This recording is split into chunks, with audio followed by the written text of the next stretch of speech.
I welcome you all in this evening Kazuri Homes meeting. And I welcome the people who have travelled long ways out of London and out of country as well. We will start with the introduction of the Kazuri Homes. Then we will discuss it, why Kazuri Home is necessary, and I think at the end we will see where we go next. Once again, I welcome you all, and I'm very pleased to be part of this organization, because Kazuri Homes, when they came to me a few months back, I fell in love with it. Not because Farah is a wonderful person, but because her ideas are such that I like them. And I think when I met Tony Millard and Charles Oman, I thought this is the organization I would love to work with. As you can see, and if you have seen Thurgood Solidarity, work for peace, justice, tolerance and democracy in the world, and we work with vulnerable people wherever they are. And we work for human rights of the people, irrespective of their sex, race, color or creed.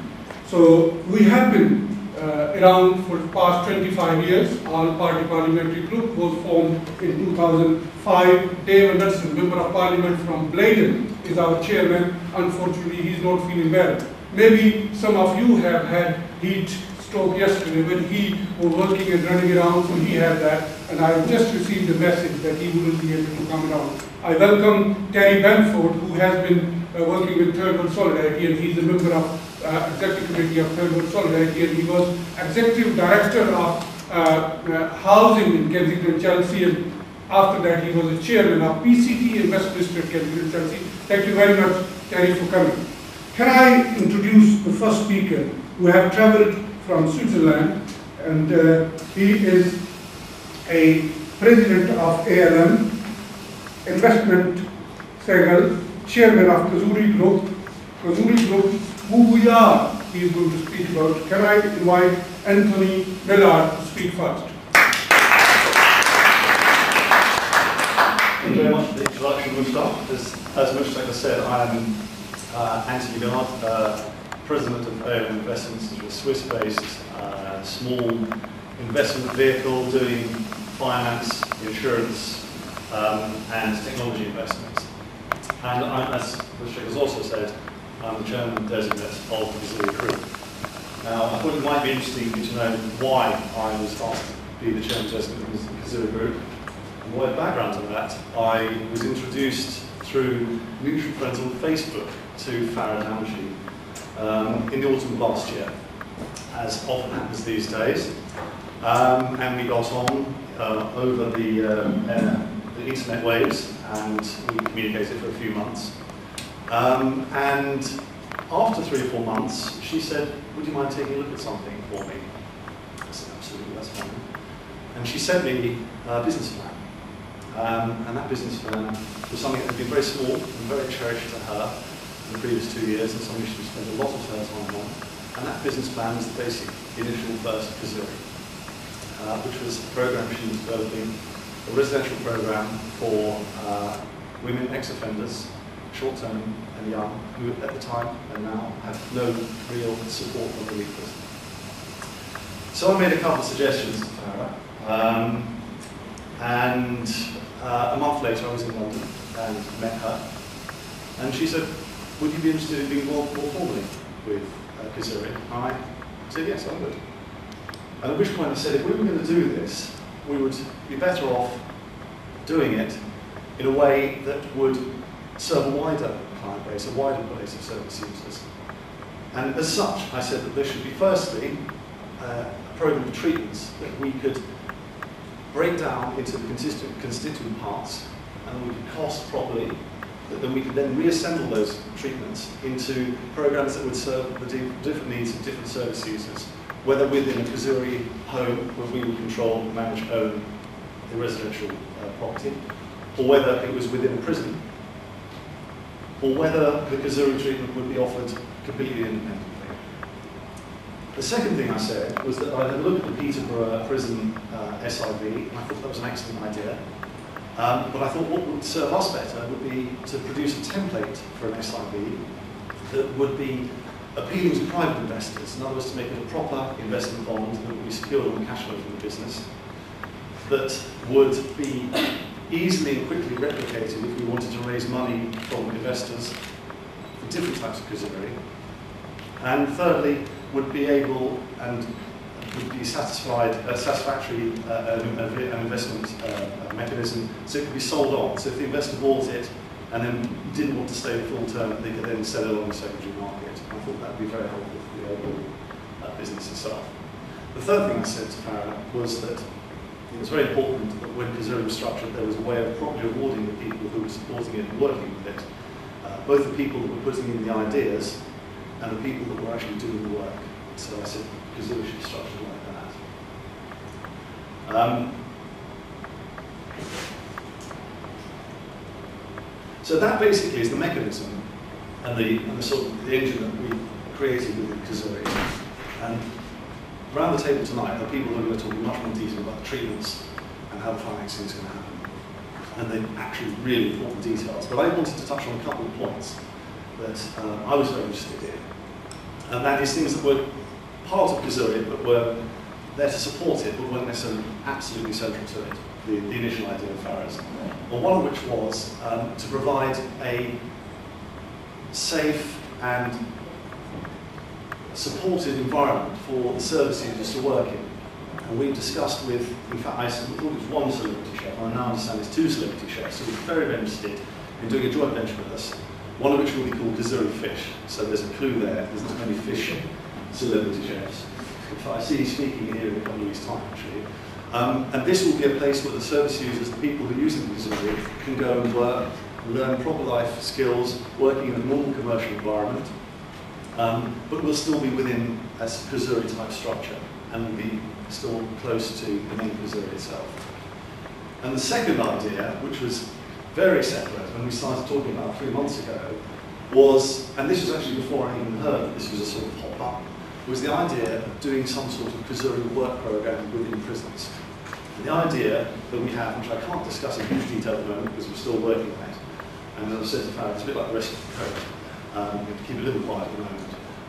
What it will offer is the opportunity for prisoners to do proper, real commercial work inside a prison for outside contractors for proper money in a way that will not upset the local businesses that may feel that they're in competition with them, and in a way that will give the minimal low-hanging fruits, the tabloids and the mainstream media who don't tend to like the idea of prisoners doing normal work and you pay proper money for it. What the programme also does, which is clever, which I can't talk about in enormous detail, it will then provide a strong incentive for the prisoner, whilst in prison, to follow the rules of the prison and to be a model prisoner. And when they become an ex-offender and leave the prison, to stay an ex-offender and not to re-offend for many, many years after they leave prison. It will also help them in starting their life once they leave prison. And this will all be self-funded. So that's really the basic outline of the way that I've been involved with Kazuri. And I would say that I would pass it back to Mushtaque.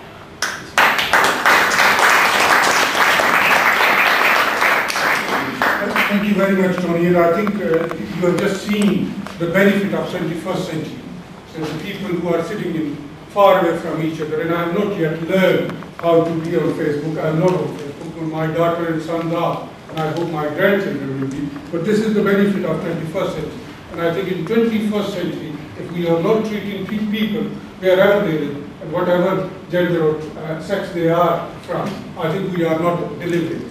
Before I invite my next speaker, can I ask people who are sitting on this side of it? There are plenty of chairs in front, and I know people are coming dipping in, and it becomes difficult for them, and they feel embarrassed if they walk through. So if you come forward, come on these seats or here, or anybody who's sitting next to the door, if you can guide them that there are chairs in front where we feel shy not to sit. So can I invite, and as Tony has said, thank you very much. There are plenty of chairs. As Tony said, that you can't move forward if you have a business or business plan and you don't have any content on your board. So my next speaker is an accountant, and he is Director of Finance in Kazuri Homes. His background is, he is a finance director of creating social impact bonds using private money in the public sector, the social entrepreneur model. Can I invite Charles Homan, FSA?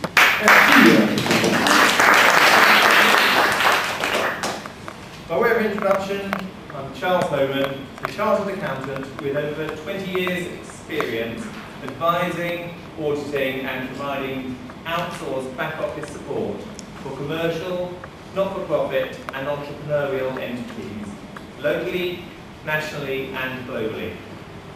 I've known Tony for many years from his time commuting to Lloyd's of London. When he mentioned that he'd become involved in a new and exciting venture aimed at helping those in need whilst reducing reoffending to help society at large, I became very interested.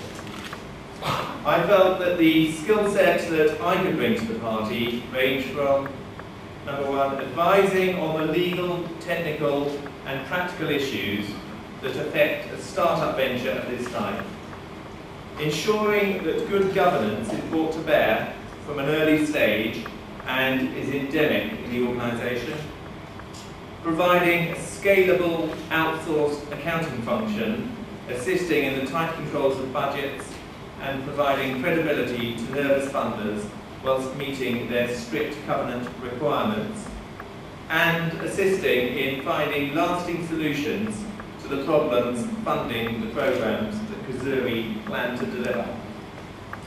The opportunities for the individual and for society by delivering the programmes through skilled and monitored therapists, counsellors and support staff in the right environment are huge.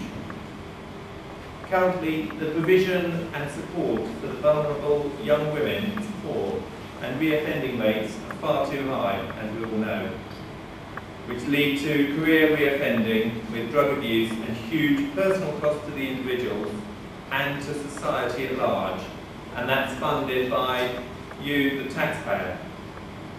The current direct cost to the taxpayer is spread across many different budgets, many organisations and many departments.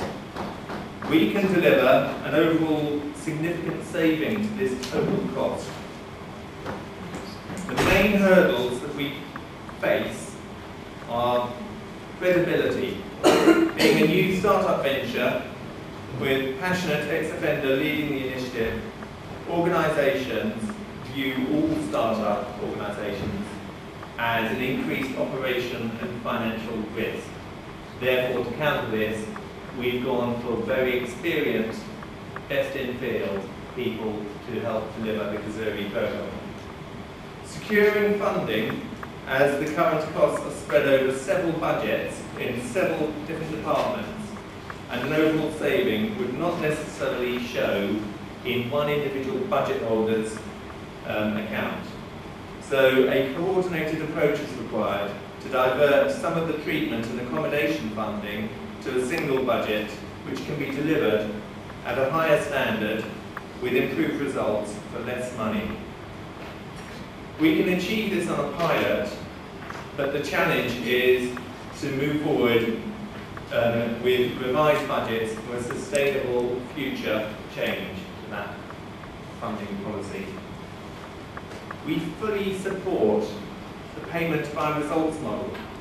The proposed models to encourage us to treat the tougher cases by reference to their OGA scores, and the current independent assessment of the likelihood of reoffending can be used to financially reward us at a higher rate for success with tougher cases.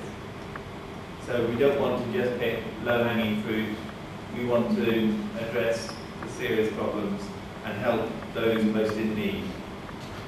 We plan for independent assessment and measurement of our performance to safeguard both our funders and for us to remain objective. We plan to signpost ex-offenders into paid and voluntary work, building on the big society model. We willingly work with appropriately screened and trained volunteers to assist in areas of our work, building on the big society and integration into society. We are starting small and flexible and are able to react quickly to new needs and new opportunities. But we must be careful to make sure these do not dilute our work and we manage to carry on delivering our objectives. We want to create and work with a sustainable social impact bond, the SIB Tony was referring to. But this will not be possible with the pilot project. And so we are pretending there's a social impact bond so that we can demonstrate how it would have worked if it had been in operation.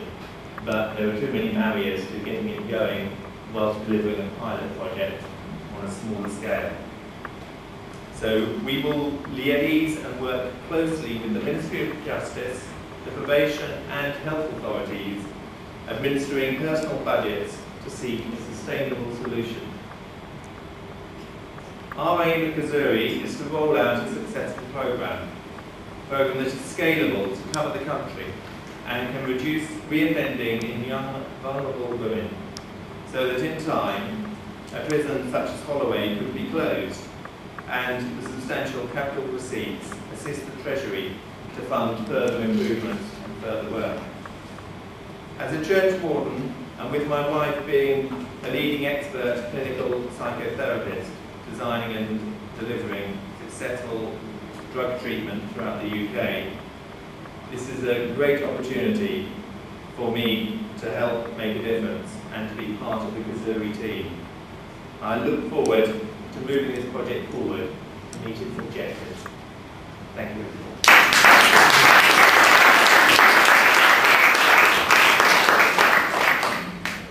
Charles, thank you very much. My next speaker is a young woman who is doing a second-year PhD degree at King's College, and she is doing research on the impact of short prison stresses on women and their children. Can I invite Ida Mason? Good evening. I've been doing research on the growing body of literature on the distinct role that trauma plays in female offending.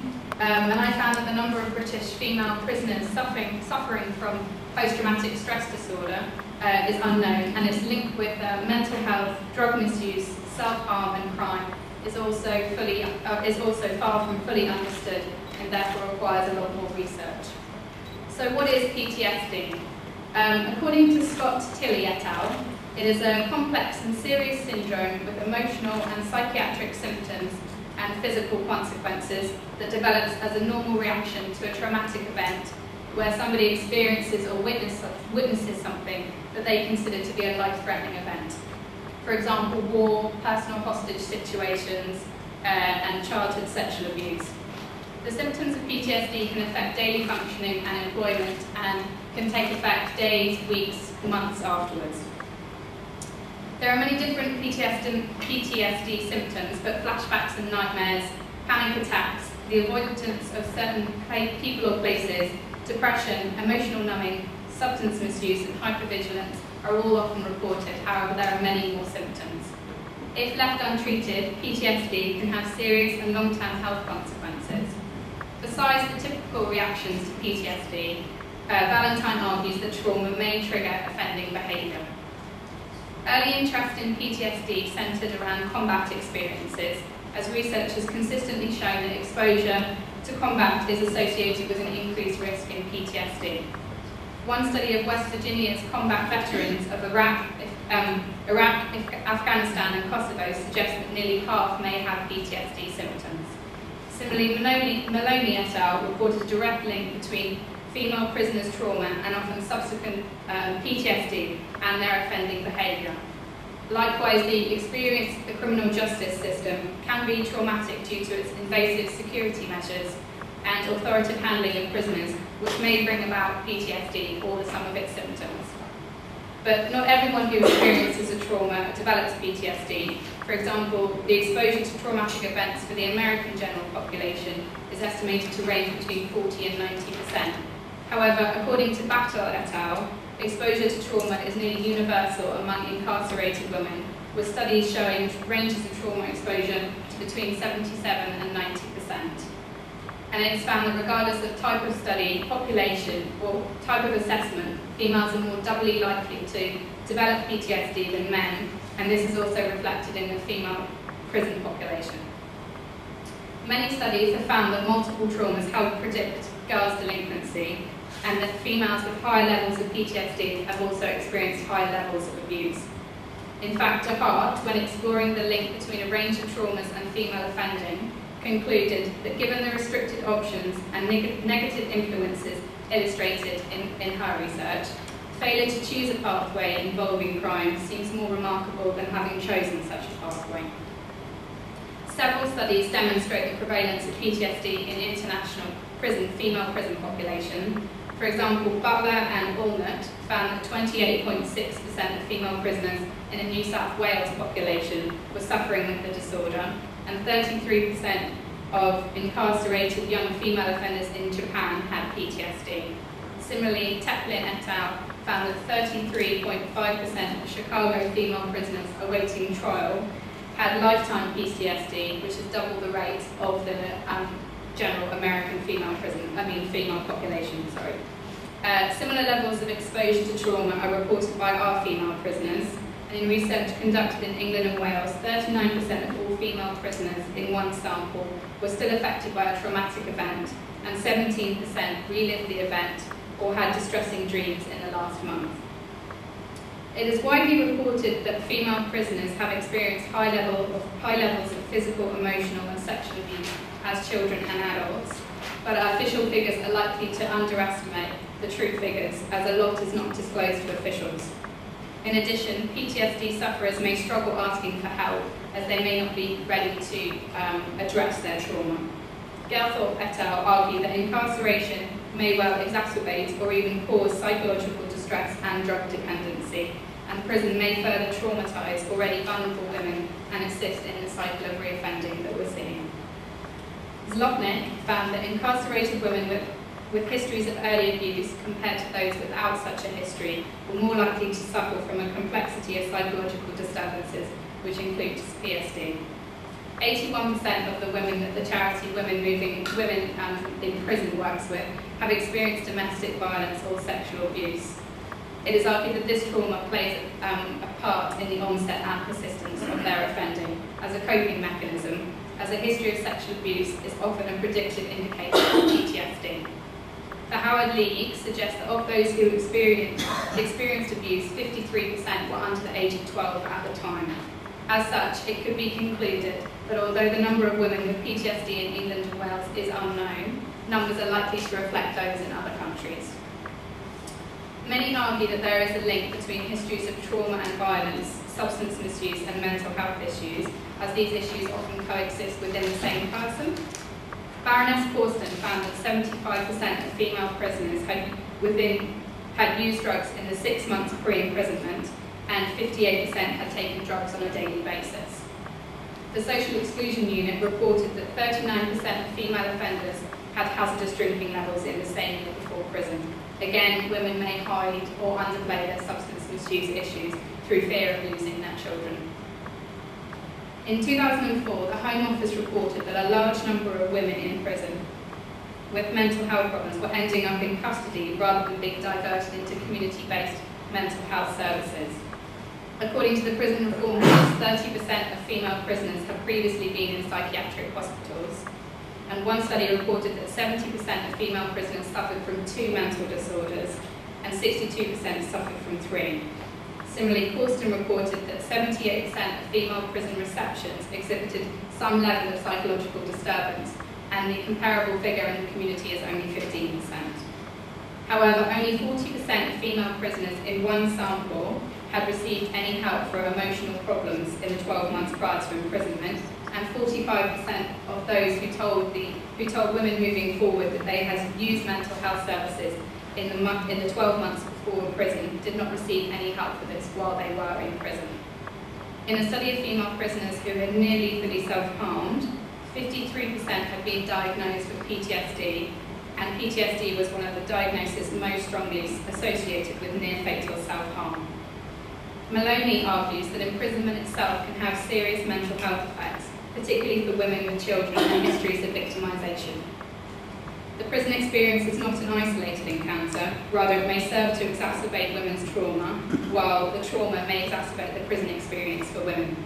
As such, despite making up about 5% of the entire prison population, females committed over half of all self-harm, commit over half of all self-harm incidents, and in 2010 there were an average of 7 incidents for each female prisoner self-harming compared to 3 for each male self-harming. Similarly, 37% of female prisoners have previously attempted suicide.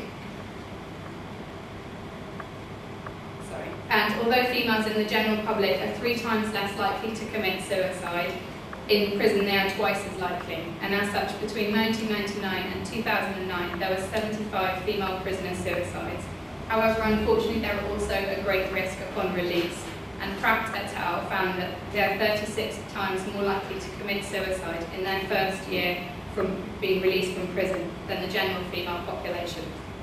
So in conclusion, it is argued that as a result of the trauma and subsequent issues with substance misuse and mental health, many women find themselves within the criminal justice system. However, a significant number of female prisoners, particularly those serving short prison sentences, are not given the opportunity to deal with their trauma or the reasons behind their offending during incarceration, and therefore they go on to reoffend. Research indicates that imprisoning these extremely vulnerable women has long-term negative consequences on them and their families, and actually may add to their trauma that they have already encountered throughout their lives. It is argued that this should be considered when sentencing very vulnerable women, and more detailed research with them is required to ensure that policy takes this trauma into account. Thank you very much.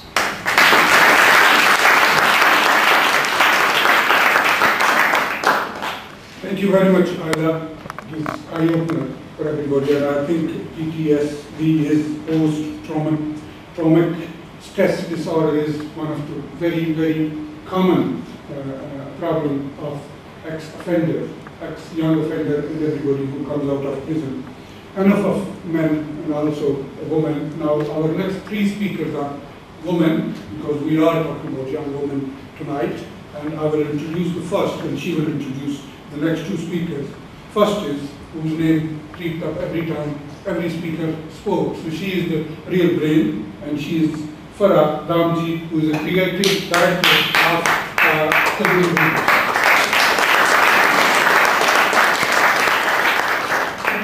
First of all, thanks for being here. This is a journey, and it's change, and it's organic, and it's fluid, and we want to learn from you, we want to hear from you, so we're going to keep it short. There's a couple of people I'm really grateful, and I just have to say thank you. Who am I, Chairman? There's this one, but then there's Bobby Cummins and there's Colin Moses, who do so much, who have done so much for ex-offenders and for prisoners, and no one can ever repay the debt. But you know, the highlighting of the real issues, especially for women, and the situations it really is. We know we have a problem. We send 11,000 women a year, more than 11,000, to prison on short-term sentences. When they come out, there is no statutory duty for probation to help them. There is no statutory duty for the council to help them if they've been made homeless. 37% of women lose their homes when they go to prison. And there is no need for mental health teams to take them on. So you have a churn of women coming in and out of prison on short sentences. They're the same women that the police know, they're the same women that come in front of magistrates and judges all the time. I'm not going to go madly into depth on what the prisoner system is, but I'm going to talk to you about a couple of interventions. There's been a lot of talk about desistance, which is another of those kind of buzzwords in the criminal justice industry at the moment. What does it mean? Desistance is the journey that a person takes from identifying as having a criminal identity, feeling that they're criminalized, feeling that society judges them through the words we use. If you call me an offender, I will stay an offender. You have defined me. If I feel society has a stake in my removing myself from that identity and moving away from it, whether the word is ex-offender or ex-prisoner or service user or whatever you want to call it, it's a journey. And one of the big things that comes out, there's all sorts of there's all these pathways to assistance and, family, community. I was in a meeting with Ken Clark not long ago, and he sat there, used to be a very important criminal barrister, of course, in QC, and he said, I knew that my criminals were going to stop offending. They got a flat, they got a girlfriend, they got a job. So what we've tried to do in Missouri is, before Ken Clark said that, is to crystallize that. What we've done is we've offered a community that they never have to leave. It's a 6-month residential program for these same young women who have no help. It's removing them from those trigger areas and those trigger situations. Family is sometimes not an option because you've burned all your bridges. One of the outcomes that we promise is that we will find them sustainable housing. When they leave us, we're not going to add burdens to the local authorities' housing lists.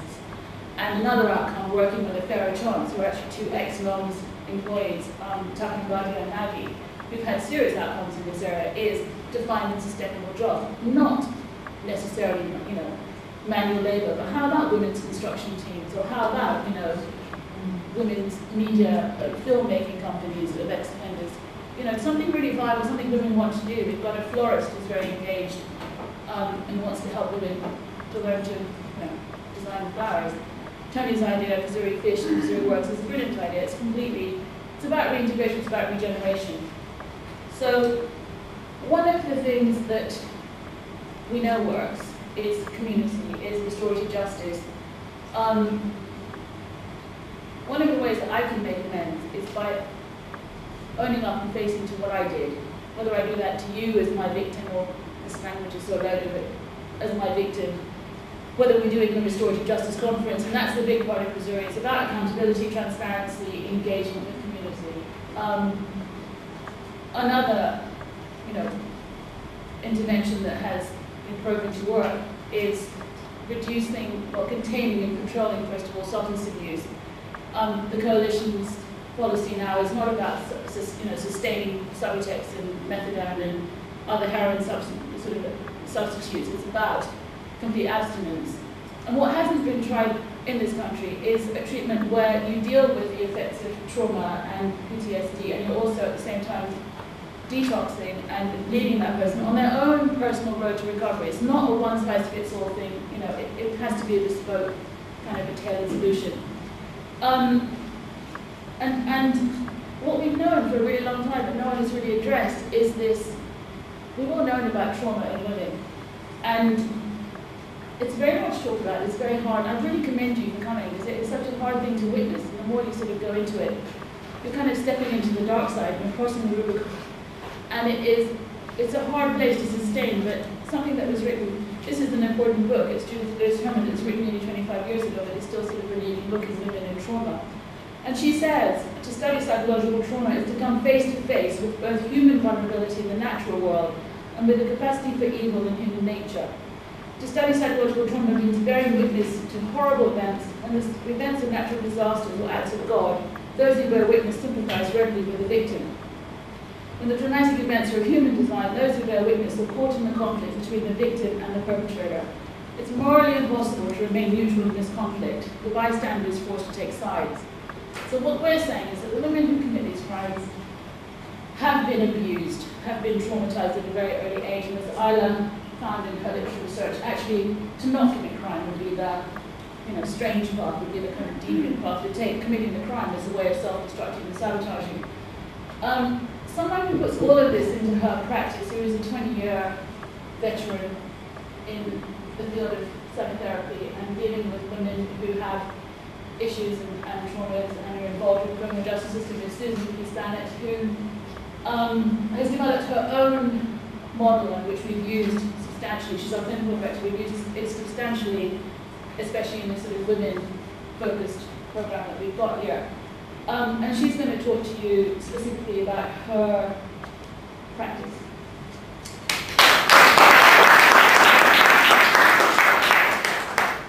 Thank you, Cara.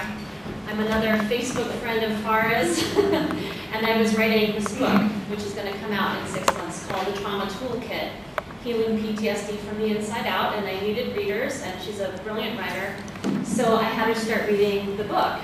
And I didn't know that she was working on this program. And lo and behold, she started incorporating the book into her designing her program and brought me on board. And here I am all the way from Oregon in the United States to London, England, having a great time too, I think.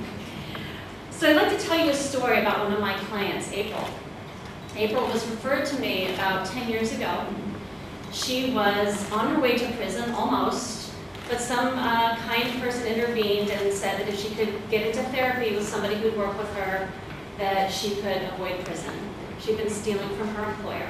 So she came to see me. She did miss her first 3 appointments, at which point I almost cut her loose, but there was I had a little tickle about this person, so I brought her back in the 4th appointment. She did show up, and we started to work together. It was challenging. April had a very difficult history. She was abandoned at 2, left walking the streets. Her mother was a prostitute and a heroin addict. Her father would beat up her mother's clients. And one of her first memories was of her father abusing her. April went from that situation, of course, into state care, where she bounced in and out of foster homes for the remainder of her childhood. She had a suicide attempt. She had a couple of them. She had a very serious one mid-teenage years, and the only reason she didn't die was because she took a bottle of lithium along with 2 other bottles of other drugs, and lithium actually slows metabolism, so that allowed her to survive that attempt. And after that, she resolved to live and get better. She was put in a residential group home where she lived out the remaining child years and then moved into adulthood with very little assistance. By the time she got to me, she was a methamphetamine addict. She was divorced. She was in a very dangerous relationship with a very abusive man. And early on, I knew that this is a client I might lose. I had to resign myself to never knowing from week to week whether she was going to be alive or dead, sober or not, and we just went with it. But it was really rocky, as one could expect in this kind of a situation. However, one day she came in with this book she wanted to talk about called The Tao of Pooh. It was very popular in the United States a couple decades ago, the last couple decades. It's a book about the relationship of Taoist philosophy to the book Winnie the Pooh. And turned out my client had an abiding interest in all things spiritual and philosophical. So I kind of threw away my Harvard training and I thought, this is great, you know, she wants to go deeper. And honestly, it was the only place we could actually land, because everything she talked about related to real life was so triggering for her that she couldn't really tolerate it. But she would go into bookstores and copy down mantras by the hour. She built an altar in her bedroom and she put all kinds of figures on it to connect her with her deeper sense of spirit. She plastered the walls of her bedroom with affirmations and she would repeat them over and over. And she was starting to get stable. It took about 3 years until the night April got lost on her way to psychotherapy. And she ended up calling me the dark Portland rainy night, like those nights you have here too, I'm sure, in front of a statue of Jesus at her old residential care facility. She had a connection and an epiphany that night. She came in for her next appointment with new tattoos. She had over her suicide scars on her wrist tattooed the blood of Christ in Hebrew lettering.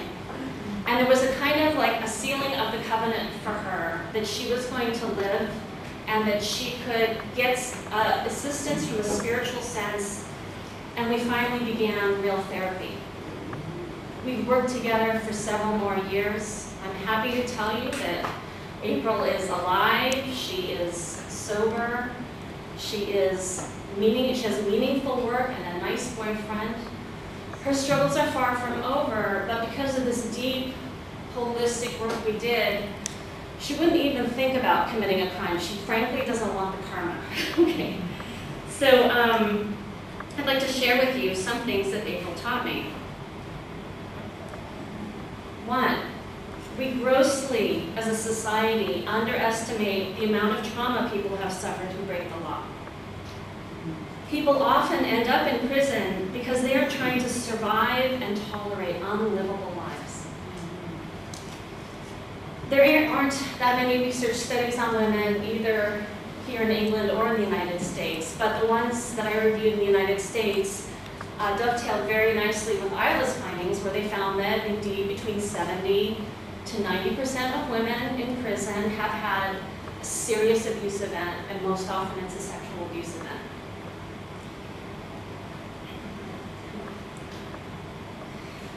So there was this big study done in San Diego, California. It took 9,000 people about 10 years ago, and they looked at all their records and they had them fill out questionnaires to assess how many adverse childhood experiences they'd had. And adverse childhood experiences were defined as extreme events, so parents who fought violently, or alcoholism in the family, or childhood sexual abuse or physical abuse were all counted as one ACE, one average childhood event. And what they found was that it was very unusual for people to have only one. That most of the time, the vast majority of the time, if people had one average childhood experiences, they had several. And what they found, they were initially looking more at health outcomes, and it's not really germane to this talk, but it is very interesting finding that conditions like heart disease and obesity and premature death are very, very strongly linked to abuse. But what they found, as you can see in this next tier, it's a little fuzzy, it says social, emotional, and cognitive impairment. Okay? And as time goes on, those impairments, if they're not treated, lead to adoption of health risk behaviors, and they then morph into disease, disability, and social problems, including incarceration. In fact, a high number of ACEs is very strongly correlated with sociopathic personalities or criminal behavior. A high number of ACEs is also correlated with substance abuse. And we know how many of these women have problems with substance abuse that have either directly related to them being in prison or have created conditions in which committing crimes comes more easily. So Kathleen Brewer-Smith at University of Pennsylvania in 2001 sampled 120 violent inmates. 96%, I want to underline that, 96% had neurologic findings. They had brains that weren't normal. And here's why. They had had abuse so severe prior to being in prison that they had lost consciousness, most of them. So, in effect, what we were looking at, the surprising finding was that a lot of the most violent women actually had had a history of traumatic brain injury, which is a very hot topic in the US right now vis-a-vis soldiers returning with a lot of TBI. We know that the TBIs and PTSD go hand in hand, as a matter of fact. She also looked at their levels of morning cortisol, and cortisol is a stress hormone. It's the brain, especially the hypothalamus, has a relationship to the pituitary gland, which is a sticky-sized structure deep inside, with the adrenals that generate adrenaline, right, and stress hormones, and that the more these are sapped, the more it makes levels go kind of haywire within the body, and so that she correlated these low levels with very violent women. Trauma, the second thing April taught me is how much trauma affects the entire body. And that's why focusing so much on holistic techniques, and we did talk about everything from chakra cleansing to yogic breathing to existentialism and Nietzsche and Tai Chi. We really covered it all in those 3 years, and she incorporated a lot of those practices into her daily routine. So the musculoskeletal system carries a lot of stress and tension in people that have abuse histories. It's chronic, can lead to chronic pain, it can lead to fibromyalgia. It pulls on joints and can cause really a lot of difficulty as time goes on. The central nervous system gets overactivated, and especially within the brain, you see this amygdala is this little kind of almond-shaped thing inside the brain. It's our emergency response center. There's something very interesting about the amygdala, and that's that it's self-teaching. It responds to its environment. So the more traumatic experiences we have, the more that center becomes sensitized and ready to respond at a moment's notice. It's kind of like your security system, if you have one in your house. A normal security system will go off if somebody breaks a window or a door open, right? And that's appropriate and normal to be in high alarm. But a very overly sensitive system, you could tap on the window pane and the alarms would go off, right? So for these people and their histories as children has set the amygdala up to be hypersensitive to any threat in the environment around them that they perceive, whether it's real or not.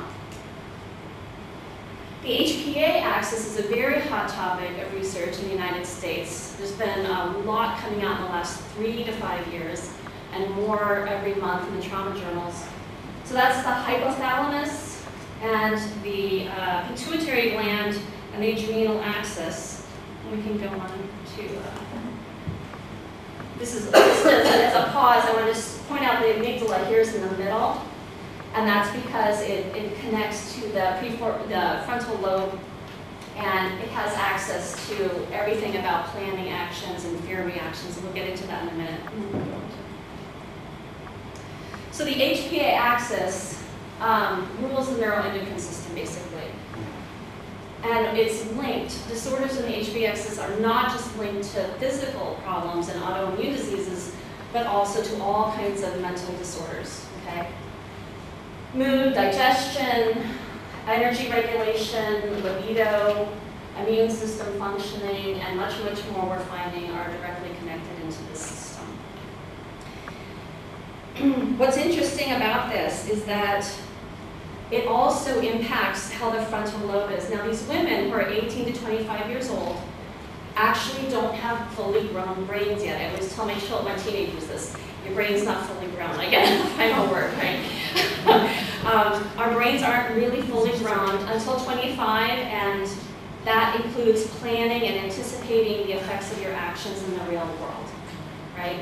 So the amygdala feeds right into that frontal lobe. So if everything is hyper-aroused and constantly ready to react, and there's not much of an executive function or planning function online yet in that delicate 18 to 25 year, you can see where kind of a big boiling pot is set up for trouble. The third thing that April taught me,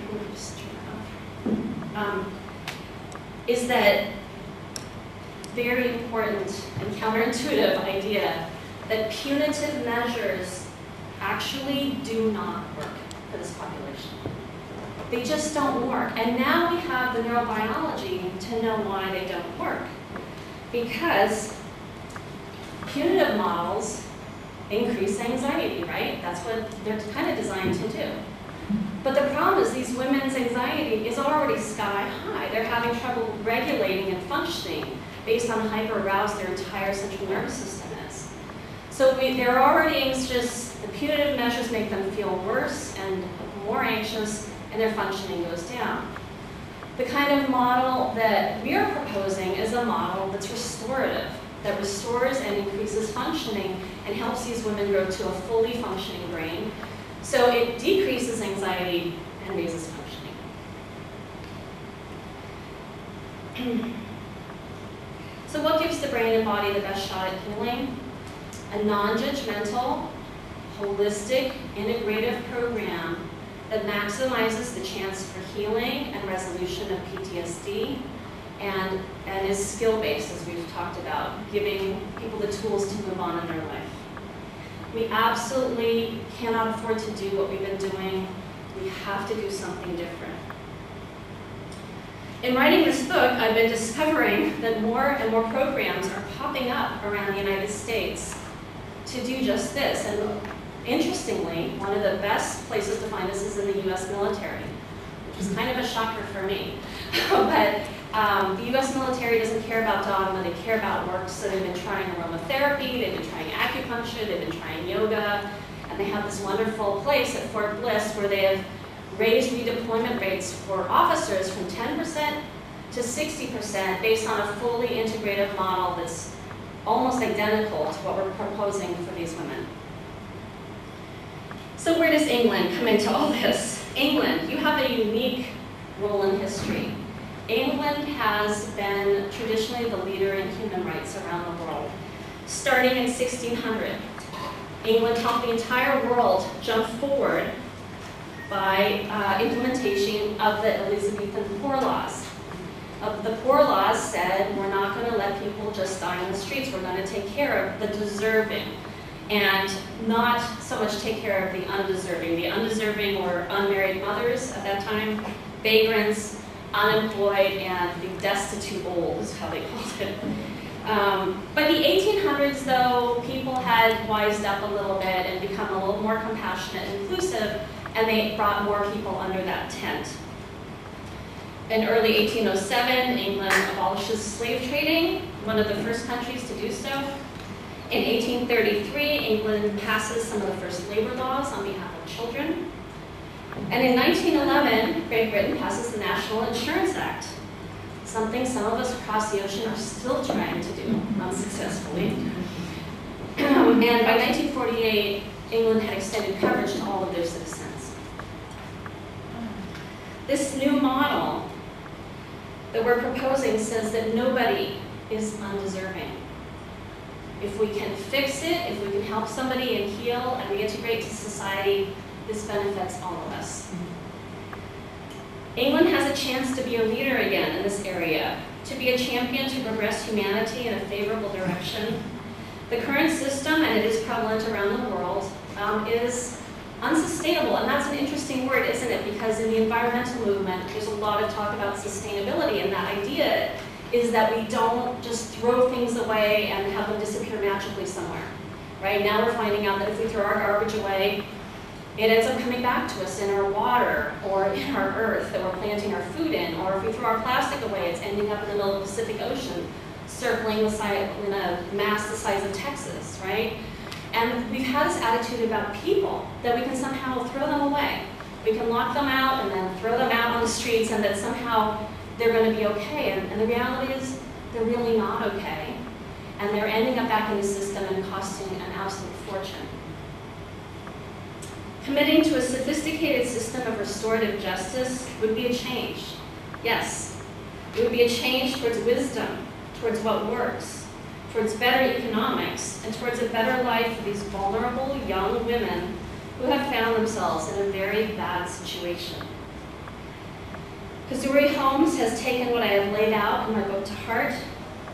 They're creating a program that will be both economically and morally sustainable, incorporating the most powerful healing technologies known to humans, healing technologies that have withstood the test of time, and increasingly the rigors of research. I just spoke with April before I came. She sends her regards, and I'd like to close with sharing a poem she wrote around the middle of our treatment together. It's called Awareness. In selfishness, I cost myself the very things I held most dear, and now my selfish tendencies are manifesting all my fears. I can't recall the moment that divided space and time, but these memories remind me of all I've left behind. The lessons of destruction are the teachings of being blind. The only darkness conjured is that of the mind. To become the light inside myself is the only way I can untwine the damage I've created and reclaim all that is mine. There are many Aprils out there ready for a chance to make a better life. Thank you for your kind attention.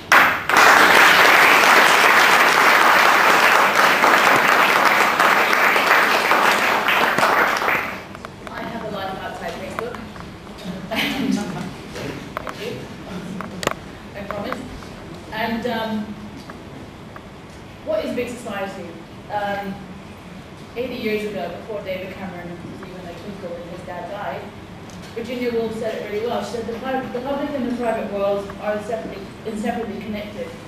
The tyrannies and civilities of one are the tyrannies and civilities of the other. A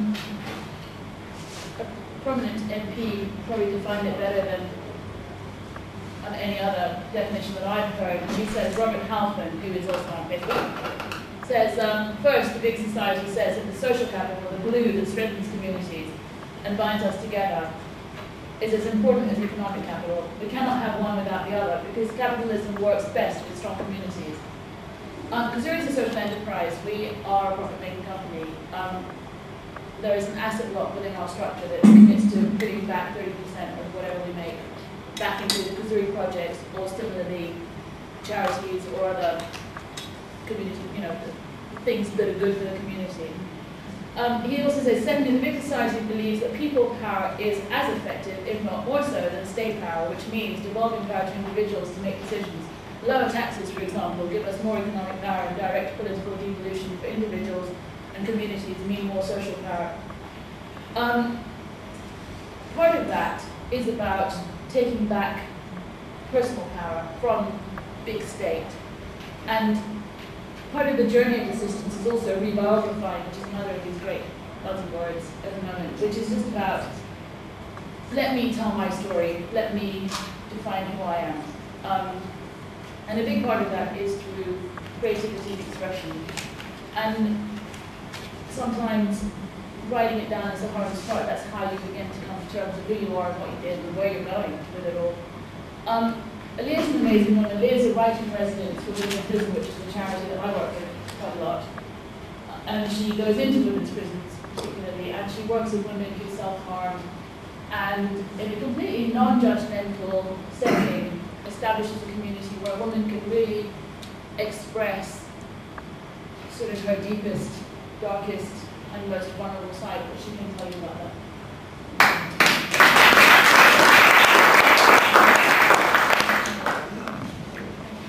Thank you for that. I wasn't expecting that, so that threw me a little bit. I'm both a poet and a counsellor, and I really believe that expressive writing can help empower.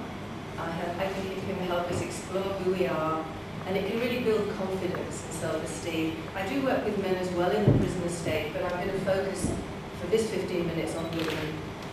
And I use poetry and life story writing. And I think I'm going to start with a mantra. Any of you who've been to creative writing workshops, or if you go in the future, your creative writing tutor will say to you, show, don't tell. And so when I was thinking about what I would do this evening, and what I would say to you, I wanted to show you. I didn't want to tell you about women that I work with, I want to show you. So what I want to do is I'm going to show you 3 very short clips from a documentary that Suzanne made about my work in a women's prison. And if you want to see the whole film, then Suzanne will happily give you the link for it later. But you're just about to see some women in a prison and how they use creative writing. We were talking, some of us earlier before, about whether this should come with a health warning. It's emotional. And my feeling is, you could go into a prison any day, a women's prison, and you will see this. This is not extraordinary. This is the daily lived experience of being in prison for many, many women. And Alison and Karen and Naledi can actually show you much better than I can tell you. So this is where I hope the technology works. So this is 3 clips from Beautiful Sentence.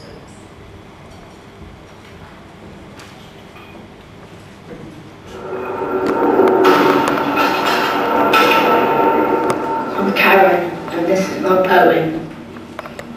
This hand held my niece at 1 day old. This hand has been trained by famous footballers. This hand has written short stories and poems from the heart. This hand wipes away the tears for all the lost years. This hand expresses violence that I still want to inflict. This hand, with the other, shows I can love my sister with a hug.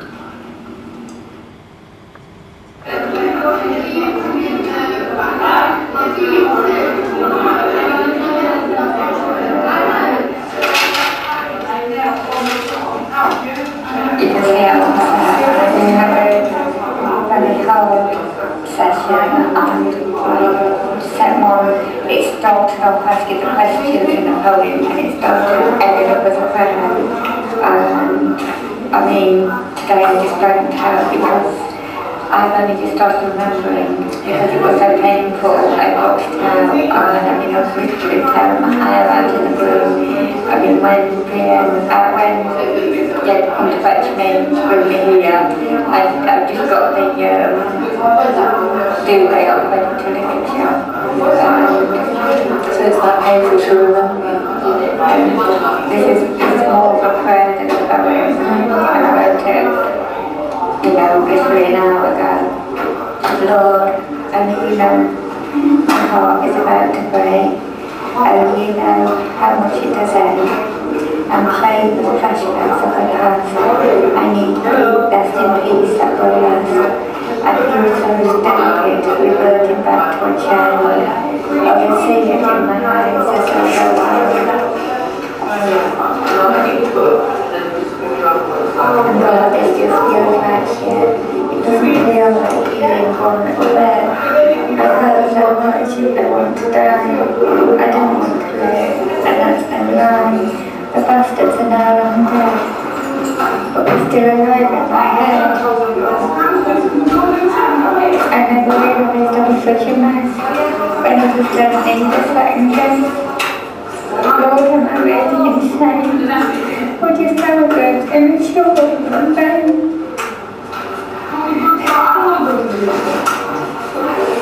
Lord, it's so hard to put my trust in you. To be one day clean and renewed. And what I did do, I worked on the trimester.